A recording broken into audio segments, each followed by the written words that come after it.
bom dia! Seja bem-vindo, bem-vinda a mais um webinar da EduBricks. Que bom que você está aqui prestigiando esse compartilhamento de conhecimento com esse título um tanto quanto polêmico, como demitir o suporte. A gente não vai falar sobre demissão aqui, tá? Isso era uma pegadinha, um clickbait, como a gente fala, né? Para chamar a sua atenção. E talvez tenha funcionado porque você está aqui agora, mas não é uma mentira. Por quê?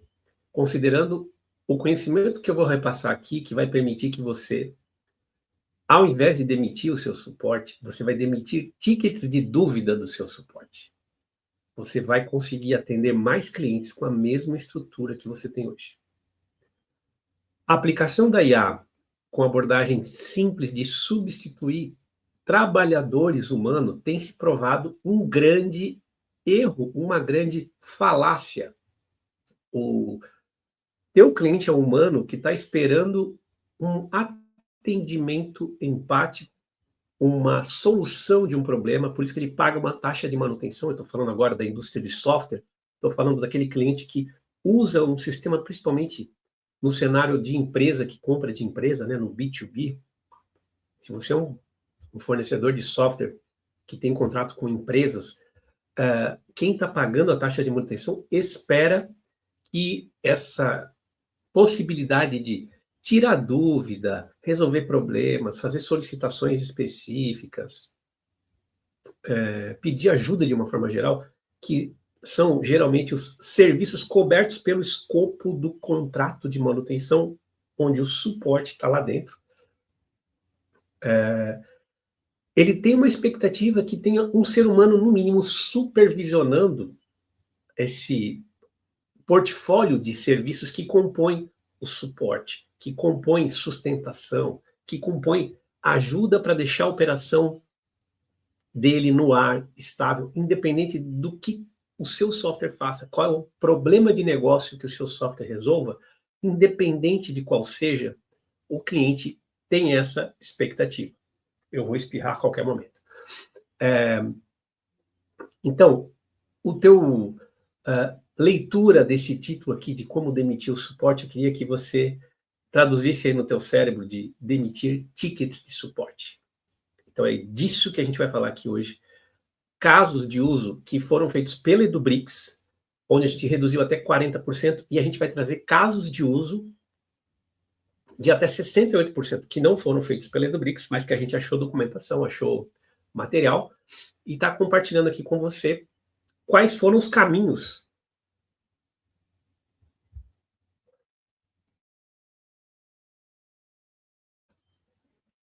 quais foram os caminhos que esses cases trilharam para que você possa analisar e ver a aderência com a tua realidade e aplicar. Meu nome é Júlio Cunha, sou fundador da EduBricks, estou falando aqui de Joinville, Santa Catarina, e eu queria te fazer um convite agora. Gostaria muito que você colocasse aí no chat o teu nome, a cidade de onde você está falando. Eu falo de Joinville agora, nublado, 18 graus, e aí como é que tá? Digita aí nos comentários. Coloca teu nome, a cidade que você está falando, como é que está o clima aí. E se você já participou de algum projeto de redução de tickets de dúvida no suporte. Ou você, como usuário de sistemas, já teve a experiência de abrir um ticket de dúvida, de ter o teu trabalho interrompido porque, eventualmente, não sabia qual caminho tomar e teve que acessar o suporte? E esse suporte foi interno dentro da tua empresa ou foi com o fabricante do software? A dúvida era uma dúvida de como usar o sistema, era uma dúvida de processo de negócio, ou eram as duas coisas misturadas, você nem sabia o que era o quê? Eu vou te dizer que essa é uma condição real para a maior parte dos tickets de suporte que as pessoas abrem, né?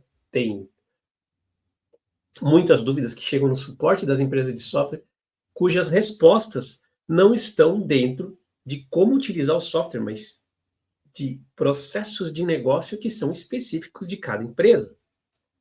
Isso tem acontecido cada vez mais. Porque na gênese da dúvida do usuário, muitas vezes não está a falta de conhecimento só do software que ele usa. Está também a falta de conhecimento do processo de negócio que ele trabalha. Às vezes ele foi colocado naquela posição sem a devida preparação. porque tem muito turnover, né? Tem muita mudança de pessoas dentro das empresas. Cada vez a gente vê mais segmentos sendo afetados por isso. Antigamente era mais o varejo, especificamente, por exemplo, a área de foods, né? Lojas de alimentação no shopping. Se você for na maior parte das franquias de comida de alimentação no shopping, na praça de alimentação no shopping, todo mês gira quase que 100% da turma que está atendendo ali em cada loja. Estou te falando aqui números de grandes redes de franquias, como McDonald's, Burger King, Girafas. Essas são as estatísticas, tá? De turnover. É muito forte o turnover. Então, assim, você faz entrevista para trabalhar numa loja dessa, no final da entrevista, você já recebe o uniforme para começar a trabalhar.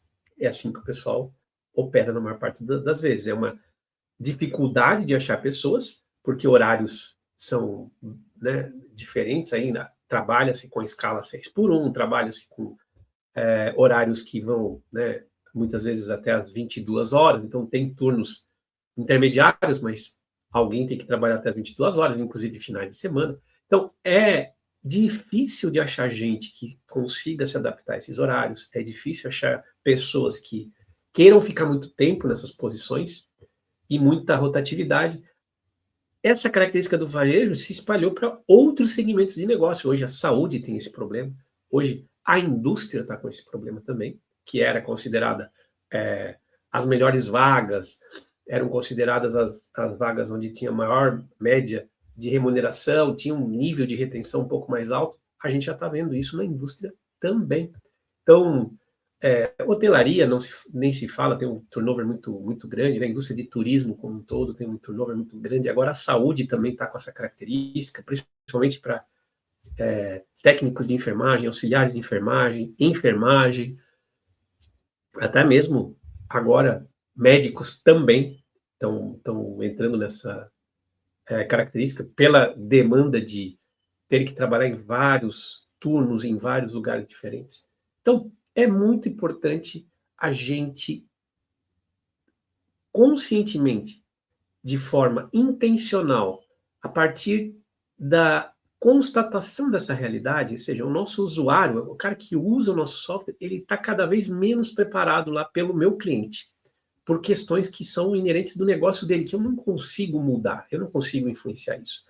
Como que eu vou fazer para conseguir demitir os tickets de dúvidas do meu suporte? Como que eu vou fazer isso? Então, aqui a gente vai propor para você uma arquitetura de operação inteligente. Então, não é uma receita de bolo que vai servir para todo mundo, mas são pilares genéricos que têm a ver com inteligência artificial, automação, design educacional. Sim, passa por soluções de longo prazo, porque mudar essa cultura não é fácil, mas você tem que investir nisso para você ter o retorno.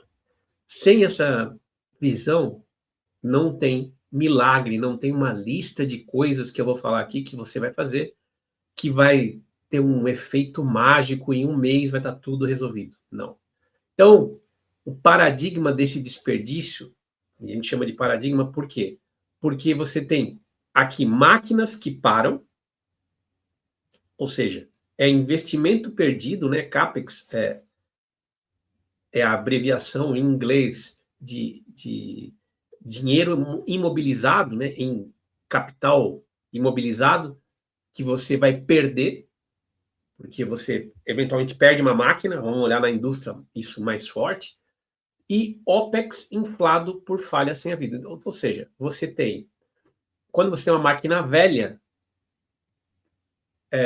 ela está depreciada, ou seja, ela já se pagou, você investiu nessa máquina, o que ela produziu, a margem de lucro que ela gerou, já pagou o investimento, mas, em contrapartida, ela pode gerar OPEX. O que é? É a sigla para o dinheiro investido na operação, na mão de obra, custo operacional. Então, mão de obra, energia elétrica. Então, essa máquina mais velha, ela vai gastar mais componentes de manutenção, você vai ter que trocar mais óleo, você vai ter que trocar mais peças, ela vai quebrar com mais frequência, ela provavelmente vai consumir mais energia para funcionar, porque ela tem um design mais antigo, ela tem, enfim, acionadores mais antigos. Então, ela não vai ser tão eficiente do ponto de vista energético. E você tem aqui, muitas vezes... Por que eu estou falando de máquina aqui? Diz que o meu papo é mais de empresa de software, a gente já vai chegar lá para você entender isso, essa comparação, tá, das máquinas, porque isso aqui pode ter a ver até com a tua operação de software também, tá? A gente está falando às vezes aqui de servidores, né, que são as máquinas da área de TI, né? Então é um termo meio antigo, mas também é usado para hardware. Então hoje poucas empresas ainda têm, não vou dizer poucas, mas são menos empresas que têm toda a infraestrutura de servidores própria, justamente porque isso está cada vez mais caro. Então, assim, é um dinheiro imobilizado que, dependendo da estratégia financeira da empresa, muitas vezes não faz sentido ela investir nisso e ela tomar conta de toda a infraestrutura dela. Às vezes é mais viável financeiramente, e isso depende de empresa para empresa, porque tem empresa que prefere ter um investimento porque vai abater, vai compor o patrimônio da empresa, então ela prefere ter patrimônio, porque naquele momento dela faz mais sentido ela ter isso, então ela ter menos custo operacional e mais patrimônio, então ela vai preferir ela investir nos servidores, no data center, em toda essa questão física, espaço, metro quadrado, e ela tem menos OPEX, ela tem menos custo operacional. E outras, por exemplo, empresas que geralmente são lucrativas e para elas despesa é algo que é bom porque abate do imposto de renda, ou seja, diminui o lucro delas, que é tributado, elas podem preferir ter tudo isso como custo operacional. Então elas preferem pagar tudo para uma AWS, para a Azure da Microsoft, ou os data centers do Google, ou outros prestadores de serviço, porque isso tudo vira despesa, despesa diminui meu lucro, pago menos imposto sobre o lucro. Então, depende do momento financeiro de cada empresa, essa decisão sobre TI ser mais CAPEX ou ser mais OPEX vai variar. Com relação à gestão do conhecimento, muitas empresas que investiram em criação de manuais não têm o ROI, porque ninguém lê. Isso aqui, gente, eu posso quase que afirmar com certeza que se você é um fornecedor de software e isso aqui não é a tua realidade, pô, me manda um e-mail, por favor. Diz assim, não, Júlio, eu tenho uma empresa de software aqui que meu cliente lê os manuais e eu meço isso, eu tenho aqui um sistema que consegue ver quantas vezes os manuais são lidos, quem está lendo os manuais, eu consigo te comprovar aqui que pô, o cliente lê o manual antes de abrir o ticket. Ou deixa de abrir ticket porque ele é manual. Ou enfim, se você for uma empresa de software que tem manual e o pessoal lê, me manda um e-mail, por favor. Eu queria muito conversar com você porque eu estou procurando. Eu nunca achei isso. A gente já fez mais de 100 projetos, mais de 150 projetos em empresas de software aqui no Brasil. E a gente ainda não conseguiu encontrar uma empresa que tivesse satisfeita ou que tivesse minimamente falando assim, pô, Júlio, eu gosto de escrever um manual. Não vou usar esse termo gosto, assim, vale a pena a gente investir aqui em manual porque o nosso cliente realmente consome isso, ele vai, putz, se eu não atualizar o material, ou se eu não der o manual para o cara, se eu não deixar acessível, o cara me liga, me enchendo o saco, porque pô, é muito importante, todo mundo consome esse conhecimento. Então, gente, a experiência que a gente tem é não só manual, tá? Treinamento também, né? Então,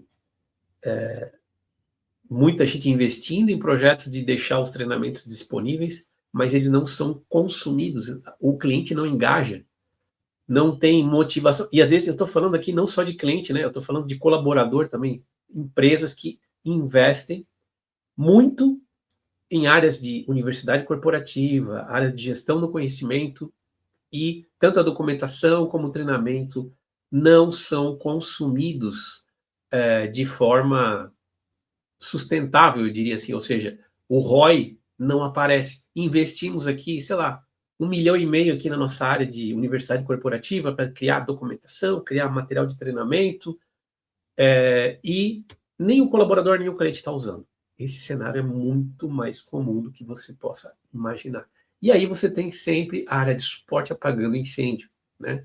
se for teu cliente é a área de TI, e a área de TI vai acionar o teu suporte, né? Mas o usuário final lá está sempre com muita dificuldade de usar, ou às vezes enfrentando fila de atendimento, tendo uma experiência ruim no sistema porque não tem conhecimento. Então, o primeiro pilar aqui tem a ver com inteligência física, que aqui eu vou explicar a questão da máquina, né? Então, aqui a gente tem esse pensamento aqui muito para quem está na área industrial, para quem está nessa realidade de produção mesmo, né? Então, quando você decide baseado na condição e não na idade, né? Então, aquele equipamento, mesmo que ele tenha muito tempo de uso, né? Uma máquina muito antiga, já passou aqui, sei lá, 10 anos desde que eu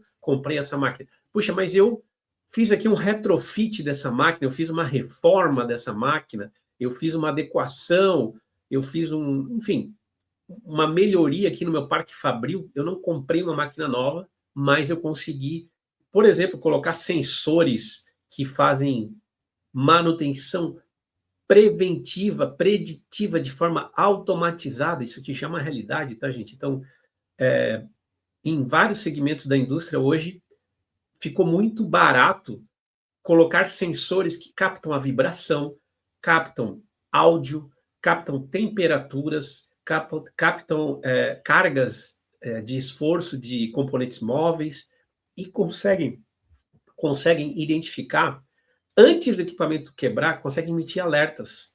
Olha, esse equipamento aqui vai quebrar daqui a uma semana. A chance dele quebrar daqui a uma semana é muito grande. Por quê? Porque ele já tem os dados históricos e ele consegue, através da inteligência artificial, fazer uma predição com base nos dados de máquinas que já quebraram na mesma situação.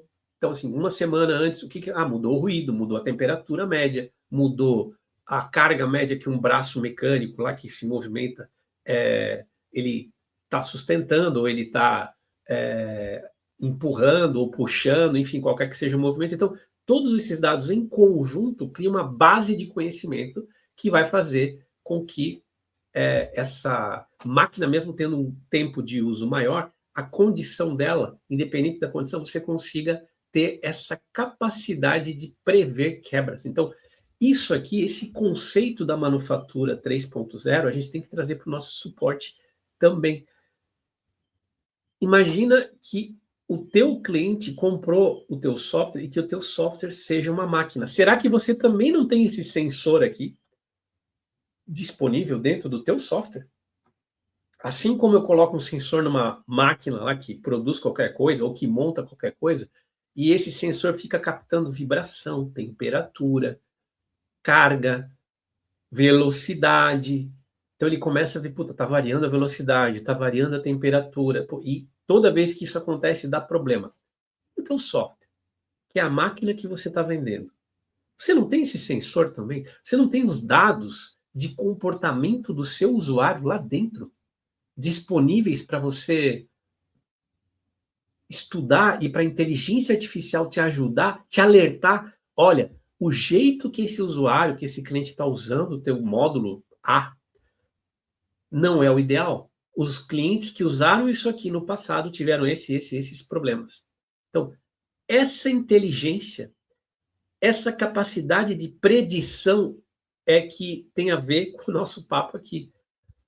Você tem que criar esses sensores dentro do teu software, encarar isso como se o teu software fosse uma máquina e que esses dados históricos vão levantar automaticamente, vão emitir alertas, né? Uma bandeirinha vermelha vai aparecer na tela de alguém e vai dizer assim, Júlio, cuidado ou atenção para o cliente número 34, que ele não está cadastrando o fornecedor da forma adequada. Ele está duplicando a base de fornecedores dele. Está escrevendo a mesma coisa com grafias diferentes e tal. Está duplicando, está botando gente com CNPJ em branco.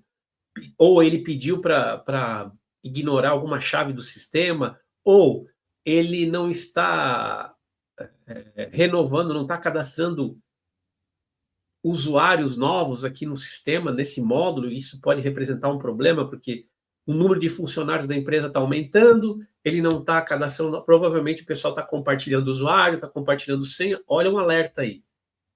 Alerta de governança para ele, de LGPD, alerta para você, que pode ser até questão comercial, que você está perdendo receita se você cobrar por usuário. Então, tem uma série de questões que você pode implementar sensores, entre aspas, dentro do teu software, que vão alertar para comportamentos que podem ser de alto risco para o negócio do teu cliente. Então, você não precisa esperar o problema acontecer, você pode ter a prevenção, a predição através da inteligência artificial. E aí você tem um segundo pilar aqui, que é a inteligência de suporte. Então, resumo, é o fim do digite 1, né? Então, eu vou botar um chatbot sem IA, que o cara vai ter lá os menus e ele vai chegar na solução navegando em menus. Isso é muito ruim. A experiência dos usuários nesse tipo de navegação é horrível.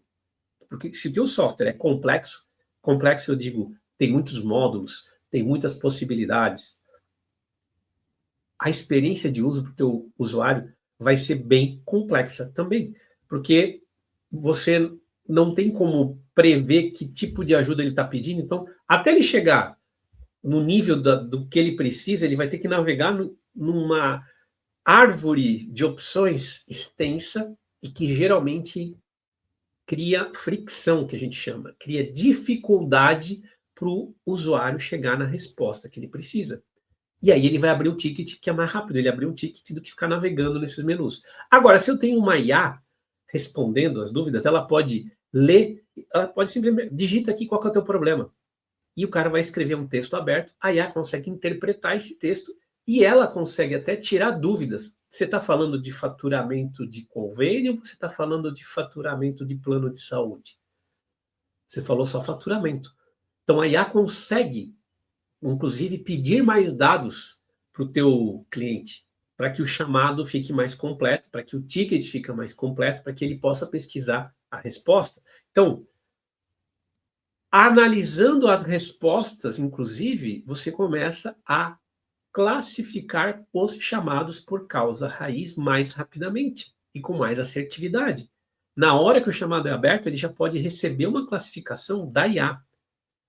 Então, é muito comum nos processos de atendimento, de suporte das empresas de software, quando o cliente vai abrir um chamado, ele mesmo classifica se é uma dúvida, se é um problema, se é um bug, e também classifica, às vezes, a severidade, se ele acha que aquilo é crítico, urgente, ou tudo para o cliente é sempre urgente, porque se ele está abrindo um chamado é porque ele acha urgente. Então, é bem comum tudo ser urgente.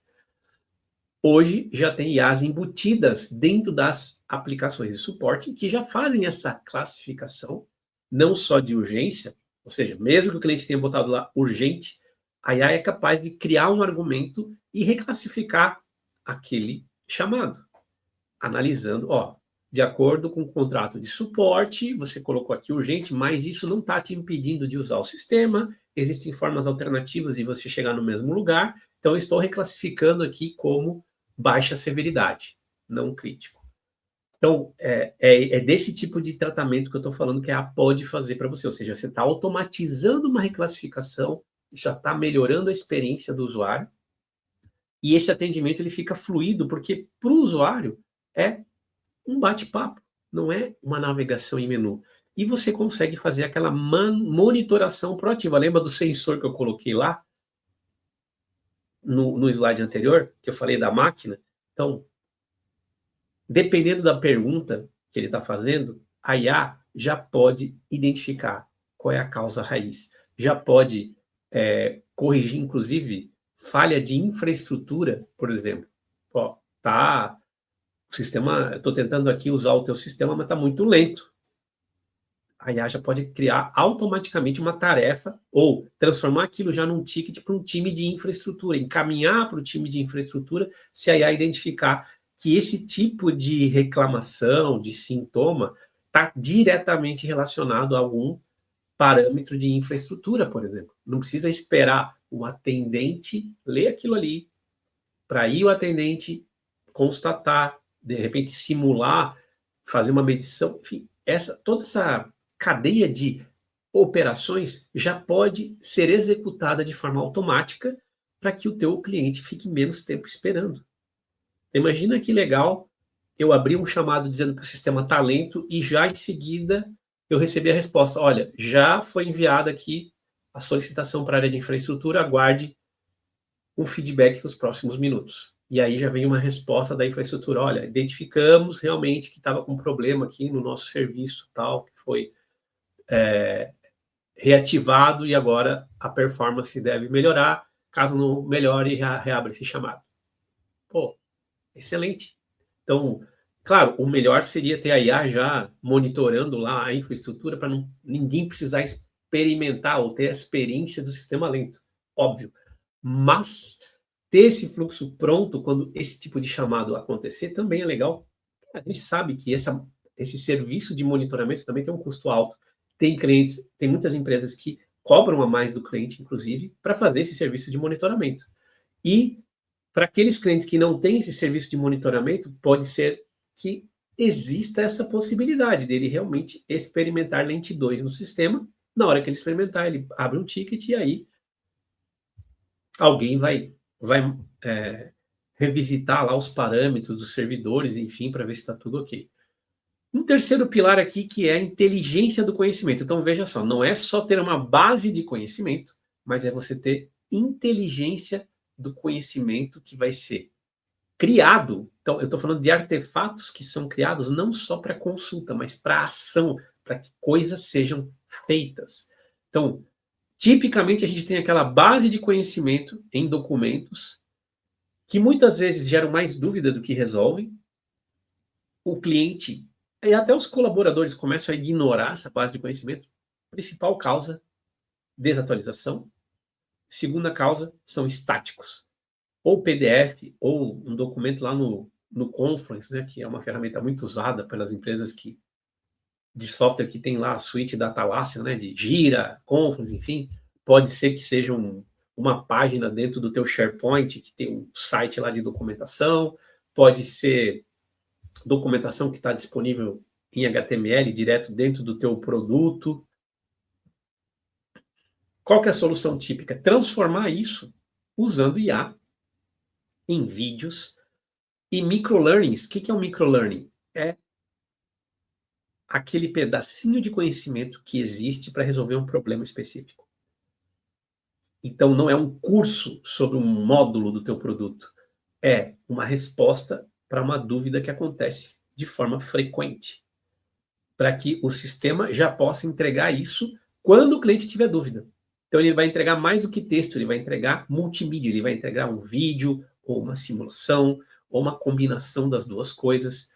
E isso tudo vai morar dentro do teu sistema e o foco sempre vai ser transformar padrões operacionais de processo, os SOPs, né, os Standard Operational Procedures, ou procedimentos operacionais padrão, os POPs, que muitas vezes são estáticos, em pequenos vídeos de 3 a 7 minutos. Então, esse tipo de microlearning que o pessoal consegue consumir, que tem começo, meio e fim, que dura 3 minutinhos, 2 minutinhos, esquece o curso de 2 horas com 20 vídeos de 15 minutos, não é isso que vai resolver o problema do teu usuário. Isso continua sendo importante para o teu colaborador que está chegando na tua empresa de software, vai assumir um papel, por exemplo, o cara vai ser o analista de suporte do módulo A, ele tem que estar certificado no módulo A, ele vai ser o cara que vai ter que assistir esses treinamentos aí, treinamento de 2 horas do módulo inteiro. Talvez o teu cliente lá na área de TI, se esse cara tem uma equipe de TI maior e tem lá uma equipe de suporte interna, talvez o cara lá do teu cliente da área de TI que cuida daquela área do produto, aquele cara também vai ser interessante ele estar certificado no teu módulo, fazer esse treinamento todo aí de 2 horas. Agora, o teu usuário final, vou dar um exemplo típico lá do faturamento, independente do segmento. Tem um cara que é o usuário-chave da área financeira ou da área de faturamento, esse cara talvez tenha que fazer o curso completo do teu módulo de faturamento. Porque esse cara é importante que ele conheça a lógica completa do teu módulo de faturamento. Agora, o cara que fatura, o faturista, talvez ele não precise conhecer todos os parâmetros do teu módulo de faturamento. Talvez para ele seja necessário a parte operacional. Como é que eu emito? Como é que eu emito uma fatura? Como é que eu faturo? É isso que interessa para ele. Mesma coisa na área financeira. Tem o cara lá que faz a conciliação bancária. Ele precisa saber fazer conciliação bancária. Ele não precisa saber como parametriza contabilidade, plano de contas. Não precisa saber tudo. Ele precisa saber como que ele faz a conciliação, como é que ele consulta os saldos, como é que ele faz para pegar aquele saldo que está no banco, sincronizar com o ERP. É isso que ele precisa. Ver os títulos que foram pagos, colocar isso dentro do ERP, né? Pagamentos escriturais, cobranças escriturais, como é que integra com os bancos. É isso que ele precisa. Então, para esses usuários, que são a maioria e que são, muitas vezes, a origem da maior parte dos tickets de dúvida, precisa ter esses microlearnings de curtinhos, de 3 a 7 minutos, que vão responder essas dúvidas frequentes. A gente ficou viciado em vídeo. Se você for ver hoje as redes sociais, todas estão se tornando TikToks, né? O TikTok é a rede social mais viciante que existe, isso está comprovado, porque ela é 100% baseada em vídeo, ela consegue escolher vídeos que você tem interesse em assistir, então o algoritmo dessa rede social é poderosíssimo, ele consegue descobrir, ele usa tantos sensores para saber o que você gosta, que se torna irresistível você ficar vendo um vídeo após o outro. E todas as redes sociais, todas as outras, estão imitando isso. O Instagram era uma rede de foto. O Facebook era uma rede de foto e texto. Hoje, conteúdo é basicamente vídeo. O próprio LinkedIn, que era para ser uma rede profissional e basicamente compartilhamento de experiências, então muito baseado em texto, migrou também hoje muito conteúdo em vídeo. Eu estou transmitindo a minha live aqui pelo Instagram, pelo LinkedIn também. Tem muito conteúdo em vídeo cada vez mais. E essa transformação está impactando o estilo de usuário que a gente tem. O usuário quer consumir vídeo também. Ele fica mais confortável com a multimídia. E vamos lá, 2 minutos de vídeo equivalem a muitos minutos de leitura. Você consegue condensar muita informação. É só você ver quanta informação que um comercial de televisão do Super Bowl, em 30 segundos, a quantidade de informação que esses caras conseguem passar em 30 segundos. Então, se você usar a metodologia correta, se você conseguir ter essa capacidade de condensar a informação, não adianta você pegar o teu especialista, pedir para ele explicar de qualquer jeito como é que funciona o faturamento e botar esse vídeo lá para o cara acessar. Vai ter 15 minutos esse vídeo, vai ter um monte de coisa que o teu usuário não precisa ver. E o que a Edubrix faz? A gente pega esse vídeo de 15 minutos que o teu especialista criou e não tem problema ele criar com 15 minutos. Nunca julgue o trabalho feito pelo teu expert de uma forma que deixe ele constrangido ou desincentive ele a compartilhar conhecimento. Muito pelo contrário, estimule esse cara sempre a compartilhar conhecimento. Parabéns para ele. O que a gente consegue fazer? A gente já tem agentes de inteligência artificial treinados para consumir esse vídeo de 15 minutos, propor um roteiro revisado, que vai ter lá 7 minutos de duração no máximo. O teu especialista só vai dar ok nesse roteiro e a gente produz esse vídeo de uma forma ultra didática, com voz sintetizada, com avatar no início, um avatar fazendo fechamento, com questões de avaliação de conhecimento para que o teu usuário, o teu colaborador consiga consumir isso de uma forma que seja didática, que seja atraente e que ele retenha o conhecimento. Então, esse pilar de inteligência do conhecimento é fundamental, você ter essa capacidade. O pilar 4 tem a ver com comportamento. Então, inteligência comportamental é o novo motor de resultados, porque é isso que vai gerar engajamento. Não adianta eu construir o palácio do conhecimento, não adianta eu construir um catálogo de microlearnings, um catálogo de documentos maravilhosos e ninguém consumir. Eu preciso me preocupar em como engajar essas pessoas, como motivar essas pessoas para que elas consumam o que eu criei. Como é que eu faço esse pessoal ficar interessado naquilo que eu criei? Primeiro, eu tenho que ter estímulo, ou seja, o que acontece com quem acessa, com quem consome esse material. O meu cliente, ele vai ter um tratamento melhor, ele vai ter algum tipo de desconto, ele vai ter tipo algum tipo de bônus. Pensa em dar bônus de serviços. Olha, se você contratar um serviço no próximo semestre, você conseguiu aqui, porque você consumiu todos os meus. Vou colocar aqui, né, uma coisa que a gente está ajudando muito o cliente a fazer, tá? As atualizações de versões, né? Os relatórios de diferenças de versão, os boletins de inovação das empresas aí. Cada empresa tem um nome para isso, né? Mas de forma geral são os release notes que o pessoal fala, né? Então, se você consumir todos os meus release notes, você ganha 10 pontos. Se você fizer todos os treinamentos obrigatórios do meu produto, você ganha mais X pontos. Né? Se você manter todos os teus usuários treinados, você ganha mais X pontos. E assim, eu crio uma gamificação, eu crio uma estratégia de reconhecimento do meu cliente e dou para ele, por exemplo, transformo esses bônus em percentual de desconto quando ele for comprar serviços. Ou eu posso dar esse percentual de desconto quando ele fizer upgrade de versão. É forma de eu estimular esse cara sem tirar dinheiro do meu bolso. Eu não preciso dar desconto na minha taxa de manutenção. Apesar de que isso seria até defensável do ponto de vista financeiro, se eu constatar que esse cara aqui está criando menos ticket de dúvida, porque é para isso que eu estou criando toda essa estrutura aqui. Se o cara está usando a estrutura que eu criei, com certeza esse cara está abrindo menos ticket de dúvida. Quem sabe no futuro você não pode pensar numa redução de desconto da própria taxa de manutenção.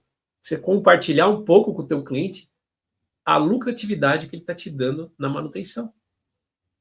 Você pode chegar nesse ponto. A gente tem indicadores, tá? A Idobricks não, esse que a gente buscou, em documentos aqui que a gente pesquisou usando a IA, obviamente, né? De cases onde até 200% de aumento na participação efetiva, ou seja, clientes, quando são recompensados, gamificados, eles passam a consumir até 200% mais os materiais que estão disponíveis para que eles tirem as dúvidas. E quando você integra isso com simuladores, né, ou seja, os materiais todos que você produz, treinamento, documentação, tudo isso está numa mesma base e o teu cliente consegue enxergar isso de uma forma integrada, de preferência de dentro do teu sistema. Pensa numa arquitetura onde o teu cliente possa acessar o conhecimento de dentro do teu software. Imagina o quão poderoso isso pode ser para o teu negócio. Sem fricção, o teu usuário final lá vai conseguir, por exemplo, está mexendo no nosso exemplo, né, na tela de faturamento. De dentro da tela de faturamento, ele consegue ver toda a documentação, treinamento sobre aquela tela. E com um clique ele vai conseguir, ou um comando, ele vai conseguir acessar isso. Imagina o poder que isso daria para reduzir o volume de tickets de dúvida da sua empresa. Ai, mas o meu produto é muito customizado, cada cliente... Pensa no material do produto padrão estando disponível para o teu cliente, mesmo para aquele que tem customização. Você tem que deixar claro que a documentação, que o treinamento é sobre o teu produto padrão. E esse treinamento, essa documentação, pode sim ajudar aquele cliente que tem um produto customizado, porque as pessoas têm inteligência, por incrível que pareça. Se elas entenderem a lógica do teu sistema, elas vão ter mais facilidade para entender aquilo que está customizado para elas. Isso tem que estar claro para o teu usuário que está consumindo esse material, que olha, esse material é para o produto padrão, verifica se você não tem uma customização. Pronto. Isso vai ajudar o teu usuário, mesmo que ele tenha um ambiente super customizado, a entender a lógica básica do sistema.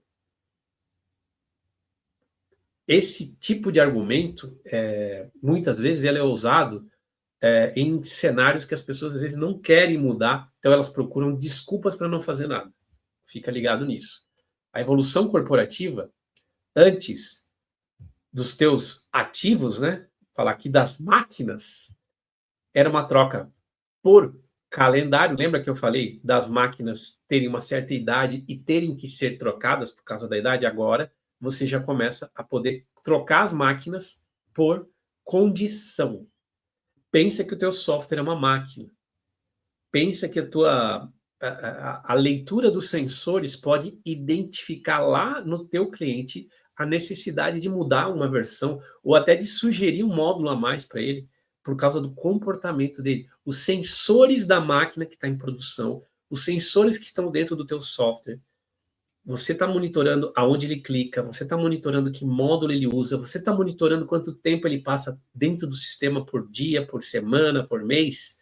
Se você está monitorando tudo isso, você pode sim criar um prompt que vai criar alertas de uso para o seu time de Customer Success, seu time de suporte, seu time comercial.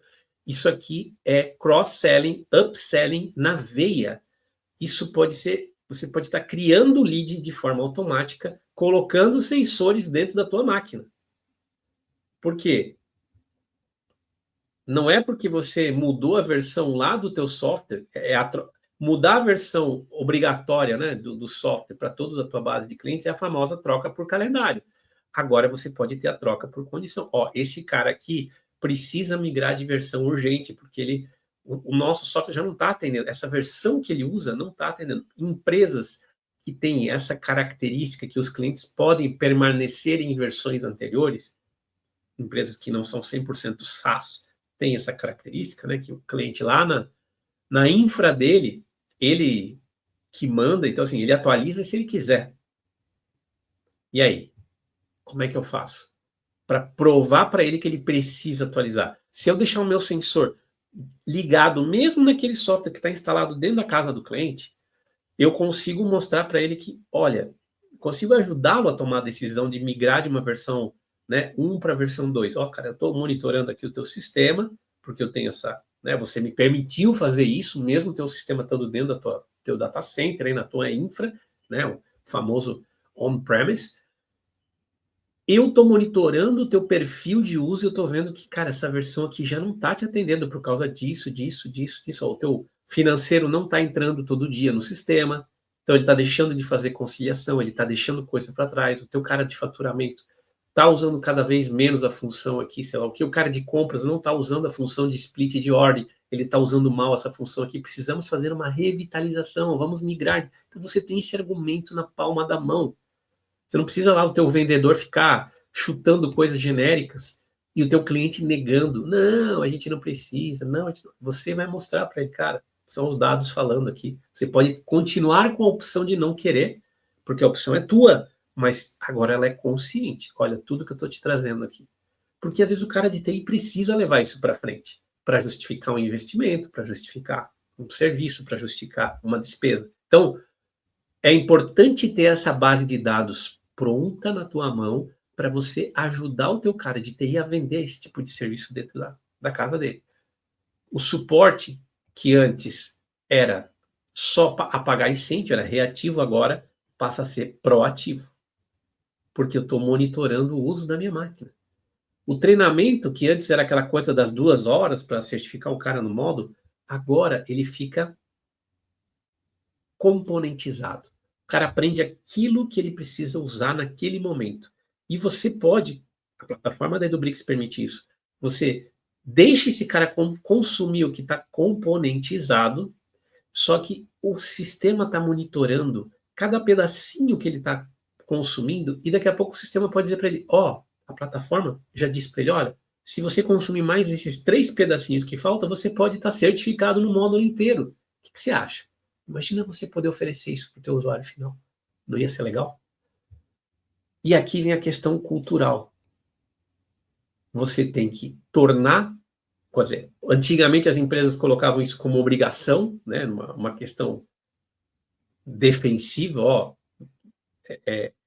quase que uma questão regulamentar, que você tem que se certificar, enfim, é obrigatório você fazer o treinamento. E agora você pode criar experiências gamificadas, experiências mais engajadoras que vão fazer o teu usuário querer aprender, desejar fazer parte de um grupo.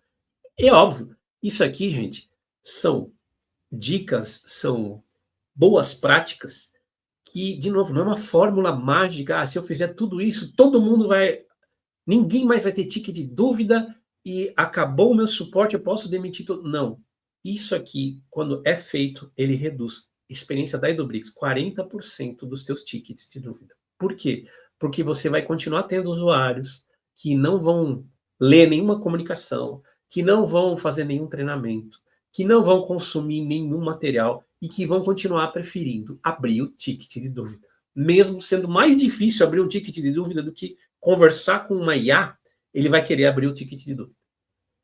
Porque isso é cultural. Então, a gente não tem nenhuma fórmula mágica para mudar essa questão cultural, que às vezes passa até pelo aquele sentimento, pô, eu estou pagando a taxa de manutenção para isso. Eu quero que alguém responda. E eu não aceito ser atendido por IA. Agora você vai ter aquele cara que, putz, eu não tenho tempo para esperar essa resposta. Deixa eu entrar aqui para resolver o meu problema. Ele vai lá e a IA vai sugerir um vídeo para ele. A IA vai responder a dúvida dele. Enfim, ele não vai nem chegar a abrir o ticket. Então, esse é a promessa que eu estou te fazendo, que eu estou te provocando, porque tem ROI nessa brincadeira. Tem retorno financeiro aqui. Qual que é o ROI? Primeiro, você deixa o conhecimento dentro do teu produto. Isso vai aumentar a tua taxa de retenção de clientes. Isso aqui são dados que a gente levantou com nossos projetos. Os clientes que conseguem, que entendem que consumir esse tipo de conhecimento vale a pena, ou seja, aquele cliente que aprendeu que dentro do teu produto agora tem um botão ou tem uma opção no menu que ele consegue consultar o conhecimento daquela tela, ele renova mais, ele dá menos custo de suporte, ele faz um onboarding melhor, porque o novo usuário que entra lá, mesmo ele sendo um cliente que tem um turnover alto, ele já explica, cara, se você tiver dúvida aí na tela de como cadastrar colaborador, tem um botãozinho ali que você clica e aparece. Cara, acabou. Se o cara entende a lógica desse consumo de conhecimento proativo, ele passa adiante essa dica, os novos usuários já entram na empresa com essa cultura de autoaprendizagem. Então, até para comprar módulos novos, vai ser menor o custo de gerar lead. Porque o teu cliente vai começar a consumir mais os materiais ricos que você vai ter no seu site. Esse cara, você vai aculturar ele a consumir conhecimento, ele vai começar a se educar mais sobre o teu próprio produto. Quando ele comprar um módulo novo, ele mesmo vai entender que o onboarding vai ser mais feliz, vai ser mais bem sucedido quando ele faz a parte dele, que é aprender aquilo que ele está comprando. E você vai ter clientes que vão ficar mais tempo com você. Então, o índice de renovação desse perfil de cliente é 75% maior do que a média. E você vai ver aqui sim a queda do suporte, a queda de tickets de dúvida e a melhoria dos indicadores de opinião do teu cliente sobre o teu serviço. Tanto CSAT como NPS vão subir.